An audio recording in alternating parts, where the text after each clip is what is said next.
माइनक्राफ्टमध्ये बोसाठी infinity best आहे की mending? वेल, याच्यामध्ये दोघेही बेस्ट आहेत बोसाठी, परंतु माझ्या मते infinity is the best enchantment for bow. But why? Well, नेदरमध्ये बो एक युजफुल वेपन आहे आपल्यासाठी, specially ghast and wither skeleton.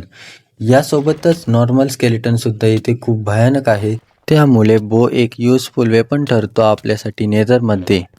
याच सोबत एंडमध्ये सुद्धा हा खूप जास्त उपयुक्त आहे. बट इथे सगळ्यांमध्ये एक प्रॉब्लेम आहे.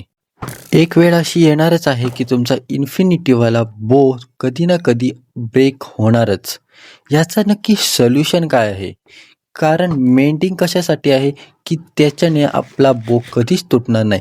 पण त्याच्याने एक प्रॉब्लेम आहे की आपल्याकडे इन्फानाईट ॲरोज नसणार. म्हणजेच कधी ना कधी आपले ॲरो संपणार आणि मग आपला तो मेंडिंगवाला बो सुद्धा काही उपयोगाचा नसणार. मग याचं सोल्युशन काय आहे?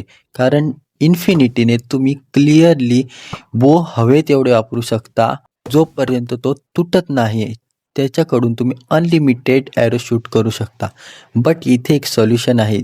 तुम्हाला स्पेशली एक एनविल घ्यायचा आहे आणि तुम्हाला एका बाजूला तुमचा बो ठेवायचा आहे एन्चँटेड इन्फिनिटीवाला आणि दुसऱ्या साईडला नॉर्मल, आणि तुम्हाला लिटरली मिळणार एक रिपेरेड फुल्ली इन्फानाईट ॲरो शूट करणारा एक बो.